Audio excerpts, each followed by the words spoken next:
Hogwarts Legacy has just been delayed for February 2023. They posted an announcement on Twitter and a statement as well to clear up things. So we'll get right into that, but before we do, please do leave a like on this video if you enjoyed it or found it helpful. We'll also be discussing other news as well. This is another episode of the Daily Gaming Report. As reported by IGN, Hogwarts Legacy release date set for February 2023. Portkey Games has announced that Hogwarts Legacy will be released on February 10th, 2023. The newly announced date, posted to Twitter, means that Hogwarts Legacy has been pushed back by several weeks. While we were never given a concrete release date, the original plan was set to release on holiday 2022. This is the tweet that they published. Hogwarts Legacy will launch on February 10th, 2023 for PlayStation, Xbox, and PC. The Nintendo Switch launch date will be revealed soon.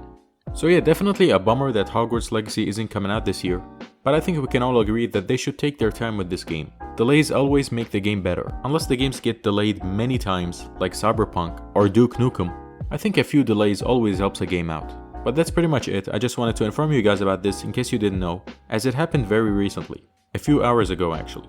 Next up, we've recently been reporting on Alone in the Dark being potentially teased. Well, it's official now. The game has been leaked ahead of time. And not only that, even in-game images and the box art for the game also leaked. Now this is supposed to be a remake of the 1992 game Alone in the Dark, and it will reportedly be announced later today. As reported by Video Game Chronicles, Belgian retailer Smart Toys posted a listing for the game, which appears to be published by THQ Nordic, along with box art and some screenshots. Shout out to @AestheticGamer1 on Twitter for posting these images. He says that indeed Alone in the Dark 1 is being remade in the style of Resident Evil 2, and it is to be announced properly later today. This game is being created by the same guy who made the story for Soma and Amnesia: The Dark Descent. I'll be showing you the images that have been leaked as I talk about the game in case you didn't know about it. The game is set in 1920s Louisiana and tasks its protagonist Edward and Emily with escaping a haunted mansion. The player controls private investigator Edward Carnby, who goes to investigate a haunted mansion or town that is full of undead creatures. The website suggests that it is the game that started the popular survival horror game genre. Now Video Game Chronicles has more information about what the remake is about. This love letter to the cult 90s game will take you through a story that's as sinister as it is memorable, through the eyes of one of the two protagonists, playing as Edward Carnby or Emily Hartwood. Explore the various environments, fight monsters, solve puzzles, and discover the terrible truth about the mansion of Derisito. In the deep south of United States during the year 1920, Emily Hartwood's uncle disappears, accompanied by the private detective Edward Carnby. She goes looking for him in the manor of Derisito, a mental asylum where something is lurking. You will encounter strange occupants, nightmarish kingdoms, dangerous monsters, and uncover an evil conspiracy at the confluence of reality, mystery, and madness. The adventure that awaits you risks undermining your certainties. Who are you going to trust? What are you going to believe? And what are you going to do next? Now everything I have just read is from the product description. I personally can't wait to play this game. I never played the original, but the more screenshots I see and the more gameplay I watch of the original, the more I wanna play it. Let me know your thoughts about this remake coming soon. Are you excited for this game? Did you play Alone in the Dark before? And if you did, how did you feel about it? And are you happy that it is getting remade? Moving on, it's being reported that major fall releases are being postponed because publishers are afraid of God of War Ragnarok. As reported by Orge.com, game publishers don't want to compete with God of War Ragnarok. Journalists Greg Miller and Tim Geddes tell the latest episode of the Kinda Funny Games podcast to avoid competition. Companies try to avoid major releases at the same time that God of War Ragnarok comes out. This is what Tim Geddes said. Games are afraid of God of War Ragnarok. No one wants to go out even next to him. I've had work calls with people telling me stuff and I was shocked. Quote, "We are dropping that. We are pushing that. We are just going to give God of War more space." End quote.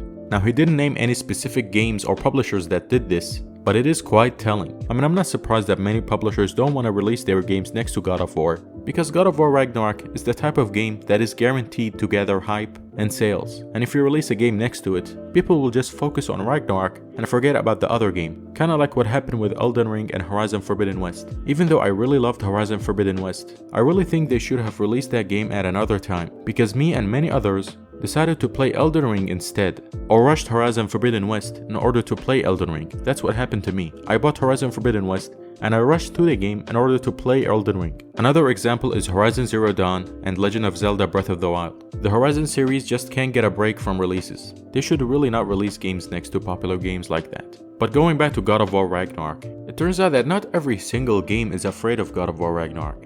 For example, Ubisoft's game, Skull and Bones, will release just a day before Ragnarok, on November 8th.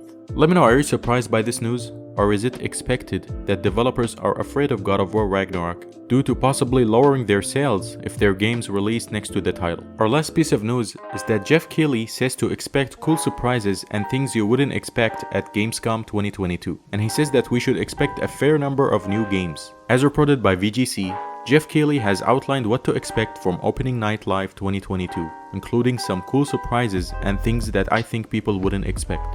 Quote, "More than 20 games will be on stage. It's going to be a big spectacle. We have some very cool guests that are coming to Germany to join us on stage as well, to reveal their games and showcase new content. We have a mix of games that have already been announced and a fair number of new games as well. We've got some good stuff. We haven't really announced the lineup of companies that will be there, but I think we've got some cool surprises and things that I think people wouldn't expect to be there. There are a lot of games. We're going to have 2 hours of content to show, including gameplay clips, trailers, and announcements." He also mentions that this year has been lacking in terms of games, and that the show will be announcing many games that will come out in 2023 and beyond. Oh, and Sonic Frontiers will also be a big part of the show, so expect that if you're a Sonic fan. So yeah, not surprising Geoff Keighley is hyping up the show. He always does this every single year. And no matter if the show is good or not, he always hypes the shows so much.